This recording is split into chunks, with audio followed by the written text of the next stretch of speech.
बहू और बेटी समान। माँ, मैं बहुत थक गई हूँ घर संभालते संभालते। यहाँ मेरी थकान किसी को नज़र नहीं आती। कुछ दिन आराम करना चाहती हूँ। सोच रही हूँ कुछ दिनों के लिए अपने मायके आ जाऊँ। आते हुए अपने बच्चों को भी साथ ले आऊँगी। वह वहीं से स्कूल चले जाएंगे। आखिर एक ही शहर में ससुराल और मायका होने का कुछ तो फ़ायदा मिले। नेहा ने फ़ोन पर अपनी माँ से कहा। शारदा जी ने दूसरी तरफ से कहा, हाँ बेटा, जब तेरी इच्छा हो आ जाना। आखिर ये तेरा भी तो घर है। ठीक है माँ, तो मैं कल ही आ जाऊंगी। नेहा खुश होकर बोली। हाँ बेटा, कल आ जाओ, मैं तुम्हारा इंतज़ार करूंगी। अभी मैं फ़ोन रखती हूँ, मुझे मंदिर भी जाना है। शारदा जी ने फ़ोन रख दिया और सीधे किचन में गईं। किचन में खाना बना रही बहू से बोली, अरे आरती सुनो, कल तुम्हारी ननद आ रही है। आज बाजार जाकर फल सब्जी और मिठाइयाँ लेकर आना। बेचारी मेरी बेटी ससुराल में नौकरों की तरह काम करती है और उस पर कोई ध्यान ही नहीं देता। यहाँ आएगी, कुछ दिन रहेगी तो उसका मन और तबीयत अच्छे रहेंगे। सास के मुंह से ऐसी बातें सुनकर आरती का चेहरा उतर गया।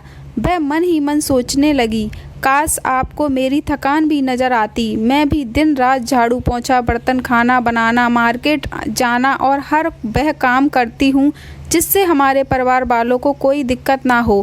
काश आप मुझ पर भी ध्यान दे पाती। आपकी बेटी तो जब मन में आता है तब यहाँ आ जाती है, लेकिन मैं साल में एक बार ही अपनी माँ के पास जाती हूँ, तब भी आपको प्रॉब्लम होती है। मैं भी इंसान हूँ, मेरा भी मन है। मुझे भी लगता है अपने माँ के पास जाकर थोड़ा आराम करूँ, सुख दुख की दो चार बातें करूं, अपना मन हल्का करूं। भगवान, अब तुम ही कुछ करो ताकि मेरी सास की आंखें खुलें और उसे मेरी थकान भी नज़र आए। शाम तक भगवान ने ऐसी आरती की सुन ली और उसकी ननद का फ़ोन आया। ननद ने अपनी माँ से कहा कि उसकी सास ने उसे मायके जाने के लिए मना कर दिया है, इसलिए इस बार वो नहीं आ सकती।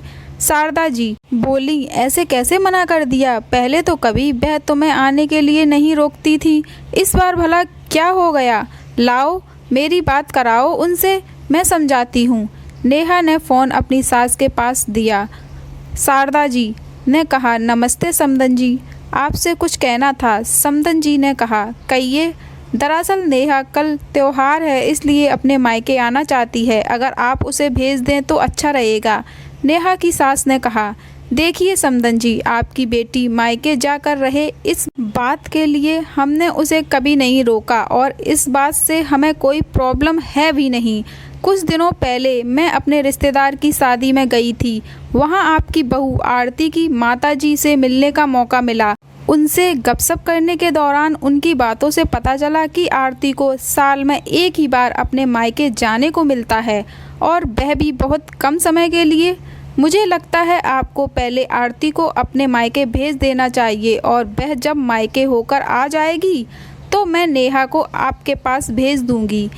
एक बहुत ज़रूरी बात जो मुझे लगता है आपको समझ लेनी चाहिए कि आपको अपनी बहू को भी बेटी की तरह या बेटी से भी ज़्यादा प्यार देना चाहिए। उसे भी मायके जाने की इच्छा होती होगी। हो सकता है नेहा के वहाँ आने से उसकी आव भगत करने के लिए आप उसे उसके मायके नहीं भेजती होंगी, या फिर वह आपसे कुछ कहने से अभी डरती हो। अगर आप उसको घर में ही कैद रखेंगी तो एक दिन ऐसा आएगा जब वह आपके खिलाफ बोलने लगेगी, फिर वह आपकी सुनेगी भी नहीं और जब चाहे तब अपने मायके जाएगी। ऐसी परिस्थिति आए, इससे अच्छा है कि आप ही कुछ बदलाव अमल में ले आएं, जिससे आपका रिश्ता और रिश्ते की मिठास खराब ना हो। शारदा को अपने समदन के हर एक शब्द में सच्चाई नज़र आई। उन्हें महसूस हुआ कि उन्होंने अपनी बेटी के प्यार में अंधे होकर कभी भी अपनी बहू के मन का विचार नहीं किया। उन्होंने हमेशा ही अपनी बेटी को अपने बहू से ऊपर रखा। दूसरी तरफ नेहा भी अपनी भाभी के बारे में हो रही इस बातचीत को सुन रही थी। उसने भी रियलाइज़ किया कि वह कभी भी अपनी भाभी के साथ ठीक से बात नहीं करती और जब जब वह अपने मायके जाती है तो भाभी थोड़ी उदास रहती हैं। शारदा जी ने अपनी बहू को बुलाया और उसे कहा कि आरती, कुछ दिन के लिए नेहा नहीं आने वाली है, इसलिए पहले तुम अपने मायके होकर आओ। यह सुनते ही आरती का चेहरा खिल गया, क्योंकि यह पहली बार था जब उसकी सास ने सामने से उसे अपने मायके जाने के लिए कहा था। अगले दिन आरती अपने मायके गई और इस बार 1-2 दिन नहीं, पूरे हफ्ते भर रहकर आई। अपने माँ बाप से मिलने, रिश्तेदारों से मिलकर आई, और जब वह लौटकर आई तो उसका चेहरा खिला हुआ था, उसकी आंखें चमक रही थीं। आरती के आने के बाद नेहा भी अपने मायके आई और इस बार वो खुद सामने से अपनी भाभी से खुशी खुशी मिली और अच्छे से बात की। नेहा ने अपनी माँ से बात करके उन्हें भी अच्छे से समझाने में मदद की कि वह कहीं ना कहीं आरती के साथ गलत व्यवहार कर रही थे।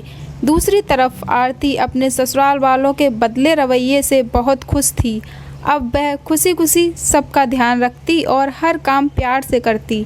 वह ध्यान रखती कि कोई भी ऐसी बात या काम ना करे जिससे घर में तनाव का माहौल पैदा हो। शारदा जी अपनी बहू को खुद ही समय समय पर मायके भेज दिया करती।